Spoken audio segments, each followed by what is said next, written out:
ავღანეთში დაღუპული ქართველი ოფიცერი მუხრან შუკვანი ალექსეევკის სამხედრო აეროდრომზე დღეს ჩამოაცვენეს. ცერემონიას თავდაცვის სამინისტროს მაღალჩინოსნები და ამერიკელი კონგრესმენები ესწრებოდნენ. ცერემონია 4 საათზე გაიმართა, თუმცა შუკვანის ოჯახის წევრების განცხადებით, ცხედარი თბილისში დღის 12 საათზე გადაიყვანეს. მას ექსპერტიზა ჩაუტარდა, რის შემდეგაც ისევ სამხედრო აეროდრომზე დააბრუნეს. გარდაცვლილს დღესვე მესტიის რაიონში გადაასვენებენ 28 წლის ქართველი ოფიცერი 31 ბატალიონის ასეულის მეთაური მუხრან შუკვანი ავღანეთში სამხედრო ოპერაციის დროს დაიღუპა. აფეთქების შედეგად ამავე ბატალიონის კაპრალმა 25 წლის ალექსანდრე გითოლენდიამ ორივე ქვედაკიდური დაკარგა. მას გადაუდებელი ოპერაცია ჩაუტარდა, თუმცა დაშავებულის ჯანმრთელობის მდგომარეობა ამ დრომდე მძიმეა. ლეიტენანტი მუხრან შუკვანი მონაწილეობდა ერაყის სამშვიდობო მისიაში შეიარაღებულ ძალებში. სამსახურისთვის მიღებული აქვს მესამე ხარისხის უწყებრივი медалიც. გარდაცვლილი ოფიცრის ცხედარი უკვე ჩამოსვენებულია, ეს მოხერხდა უმოკლეს დროში. აქ ჩამოსვენების ცერემონიალზე მოსულები იყვნენ ამერიკელი კონგრესმენები, მათ გამოგვიცხადეს სამძიმარი და ცხედარი უკვე გადასვენებულია სვანეთში. 12-ის ნახევარი იყო რომ ჩამოასვენეს. ჩვენ დივიდან. კი, ყველაფერი. ეხლა მოასვენეს. ეხლა იქ მასში ყავდა მორგში. დაამუშავეს იქ და იქიდან მოვდივართ. ნაღმია უფეთქდა, ჩვენ ასე გვაქვს ასეთი ინფორმაცია, მაგრამ მე კიდევ გავიგეთ სნაიპერმა ესროლა.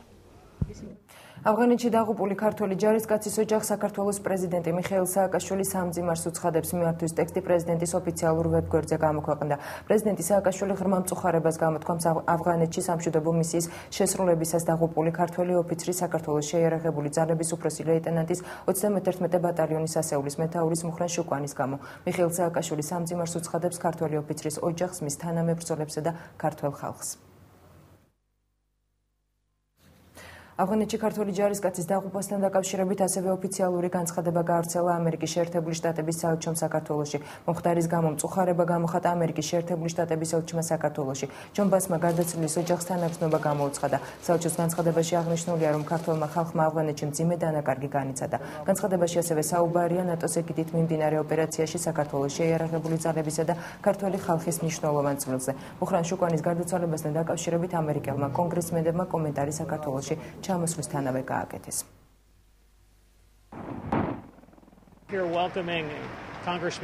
ბუნებრივია დამწუხრებულები ვართ და ვწუხართ ლეიტენანტ შუკვანის გარდაცვალების გამო. ჩვენ ასევე პატივს მივაგებთ იმ ღვაწლს, რომელიც მან გაიღო. ჩვენ გვინდა გამოვხატოთ სამძიმარი ქართველი სამხედრო ოფიცრის გარდაცვალების გამო. მე გახლავართ ჯორჯიას შტატიდან და შემიძლია გითხრათ, რომ ომში ჩვენ დავკარგეთ ათასობით ადამიანი. სურს გამოვხატო ჩემი მწუხარება ქართველი სამხედროს დაღუპვის გამო. გამოვხატო მადლიერებას ქართველი ხალხისადმი იმ წვლილისათვის, რომელსაც ისინი იღებენ. მუხრან შუკვანის შესახებ საგარეო საქმეთა სამინისტროშიც ისაუბრეს. ნინო კალანდაძემ გარდაცვლილი ლეიტენანტის ოჯახს მხარდაჭერას დაპირდა და აღნიშნა, რომ ავღანეთის მისია და ამ ოპერაციაში საქართველოს მონაწილეობა მნიშვნელოვანი ფაქტია. საგარეო საქმეთა სამინისტრო ღრმა მწუხარებას გამოთქვავს ჩვენი დაღუპული ჯარისკაცის ოჯახის წევრების მიმართ. ძალიან სამწუხარო ფაქტია. ძალიან საპასუხისმგებლო საქმეა თავისთავად ეს მისია, როგორც საქართველოსთვის, ისე ჩვენი ჯარისკაცებისთვის და ისე საერთოდ მსოფლიოში მიმდინარე სამშვიდობო პროცესში საქართველოს კონტინგენტის მონაწილეობა არის თავისთავად ძალიან მნიშვნელოვანი გარემოება, ამავდროულად ძალიან დიდი საფრთხის მატარებელი.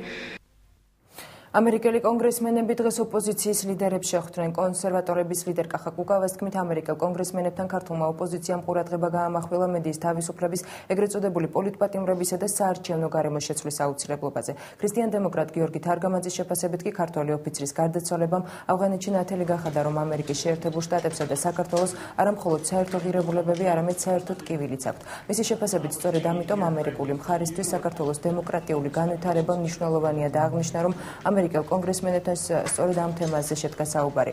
ოპოზიციისა და ამერიკელ კონგრესმენთან შეხვედრას ქართული მხრიდან ესწრებოდნენ ეროვნული ფორუმის ლიდერი კახა შარტავა, რესპუბლიკელების ლიდერი დავით უსუფაშვილი, ჩვენი საქართველოს თავისუფალი დემოკრატების ალექსი პეტრიაშვილი, კონსერვატორი კახა კუკავა და ქრისტიან-დემოკრატების ლიდერი გიორგი თარგამაძე.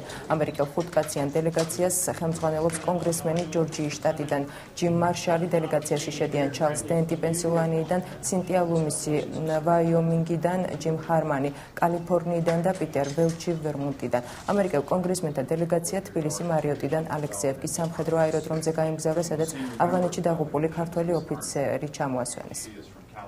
ყველა მნიშვნელოვანი საკითხი, პრობლემა, რომელიც დგას ქართული დემოკრატიის განვითარების დღის წესრიგში, ეს უკავშირდება პატიმრებს თუ პოლიტიკურ სისტემას, საარჩევნო გარემოს თუ სამართლიან კონსტიტუციურ რეფორმებს, იყო განხილული ამ შეხვედრაზე. კონგრესმენებთან შეხვედრაზე ჩვენ თქვით, რომ საქართველოს ხელისუფლება ხშირად აშანტაჟებს შეერთებული შტატების მთავრობას, იმითი, რომ ქართველი მეომრები მონაწილეობენ სხვადასხვა ოპერაციებში, მათ შორის ავღანეთში.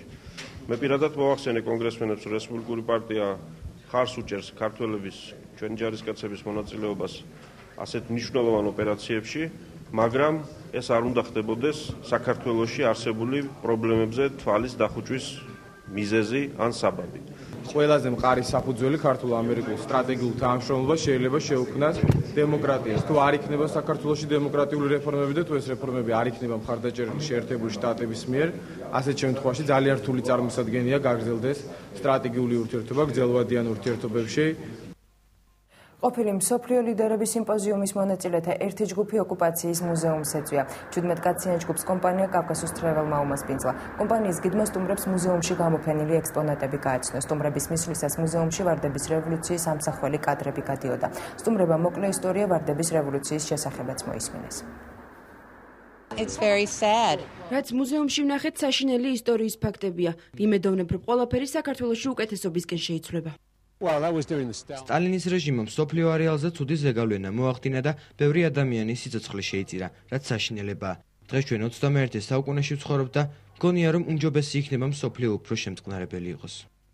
ბათუმის პორტში მსოფლიოს ყოფილი ლიდერების გემი დღეს შემოვიდა. გემა საქართველოში ამერიკის შეერთებული შტატების ყოფილი სახელმწიფო მდივანი კონდოლიზა რაისი, ყოფილი თავდაცვის მდივანი უილიამ პერი და სხვა ყოფილი პოლიტიკური, კულტურული და მეცნიერული სფეროს წარმომადგენლები ჩამოიყვანა. მსოფლიოს ყოფილი მაღალჩინოსნები 5 ჯგუფად გაიყვნენ, მათი ნაწილი თბილისში ჩამოვიდა და კულტურულ და რელიგიურ ღირსშესანიშნაობები მოინახულა. დანარჩენი ჯგუფები კი გორში, მცხეთაში, ანანურსა და წეროვანში გაემგზავრა. დელეგაცია საქართველოში კომპანია კავკასუს ტრეველი მასპინძლობს. ვიზიტი მსოფლიო ლიდერების მეხუთე სიმპოზიუმის ფარგლებში განხორციელდა, რომლის მუშაობაშიც მონაწილეობას საქართველოს, თურქეთის, უკრაინის და აზერბაიჯანის ახალგაზრდა ლიდერები იღებენ. საქართველოს შემდეგ უცხოელი სტუმრები აზერბაიჯანში გაემგზავრებიან. სიმპოზიუმის ფარგლებში დაგეგმილი ლიდერების მოგზაურობა მოსკოვში დაიწყო და სტამბულში დასრულდება.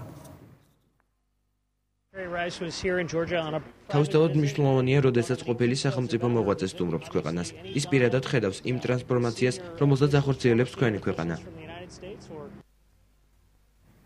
კონდოლიზა რაისის საქართველოში ჩამოსვლის შესახებ საქართველოს საგარეო საქმეთა სამინისტრომ განცხადება გააკეთა. საგარეო საქმეთა მინისტრის მოადგილის ნინო კალანდაძის განმარტებით, ვიზიტი შემეცნებითი ხასიათის არის და მიზნად ზოგადად მსოფლიო სიმპოზიუმი ქვეყნების გაცნობას ისახავს. ამასთან ეს ვიზიტი ოფიციალურ შეხვედრებს ნაკლებად გულისხმობს.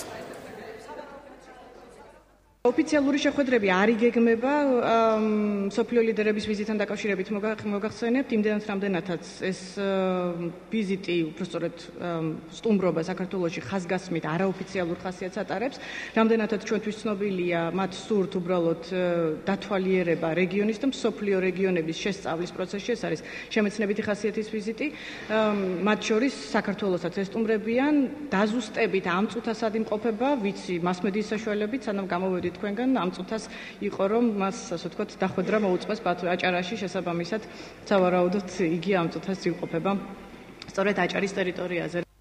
ამერიკელ კონგრესმენთა დელეგაცია თბილისს ესტუმრა და ოფიციალური შეხვედრების გამართა. მათი შეხვედრა ოპოზიციურ სპექტრთან უკვე შედგა, ასევე გაიმართა აუდიენცია საგარეო საქმეთა მინისტრთან. ამ წუთებში კი შეხვედრა საკანონმდებლო ორგანოში მიმდინარეობს. კონგრესმენები პარლამენტის სპიკერს დავით ბაქრაძეს ესაუბრებიან. დღის ბოლოს კი დელეგაციის წევრები თავდაცვის მინისტრსა და პრეზიდენტს შეხვდებიან. ყველა შეხვედრას დაესწრება ამერიკის შეერთებული შტატების ელჩი საქართველოში ჯონ ბოსი ჟურნალისტების შეკითხვებსაც უპასუხებს. ხვალიდან თქვენ იცით, რომ ჩვენ ყოველწლიურ ტრადიციას ვაგრძელებთ, დაინერგა საინტერესო და მნიშვნელოვანი ტრადიცია ჩვენი დიპლომატიური კორპუსისთვის, რომელიც მდგომარეობს შემდგომში. ყოველ წელიწად საგარეო საქმეთა სამინისტრო მართავს ეგრეთ წოდებულ ამბასადორიალს საზღვარგარეთ საქართველოს აკრედიტებული ელჩებისათვის. ყველა ელჩი პირველი პირის დონეზე იქნება წარმოდგენილი, ჩამოვა საქართველოში და ჩატარდება სამდღიანი შეხვედრა, ძირითადად შიდაუწყებრივი, მაგრამ ამავდროულად წელს ეს ღონისძიება იქნება ძალიან მაღალი დონით გაჯერებული. უპირველეს ყოვლისა გულისხმობ ამაში იმას, რომ საქართველოს ეწევა სამი ძალიან მაღალი დონის წარმომადგენელი, ესენი არიან ეუთოს გენერალური მდივანი ბატონი ბრიშამბო, ფინეთის საგარეო საქმეთა მინისტრი ალექსანდრე შტუბი და ესტონეთის საგარეო საქმეთა მინისტრი ურმას პაეტი. მათ ბუნებრივია ამავდროულად ექნებათ ორმხრივი შეხვედრები, მნიშვნელოვანი შეხვედრები, შეხვდებიან როგორც საქართველოს მთავრობის წარმომადგენლებს, ისე პარლამენტის თავმჯდომარეს და საპარლამენტო დელეგაციებს.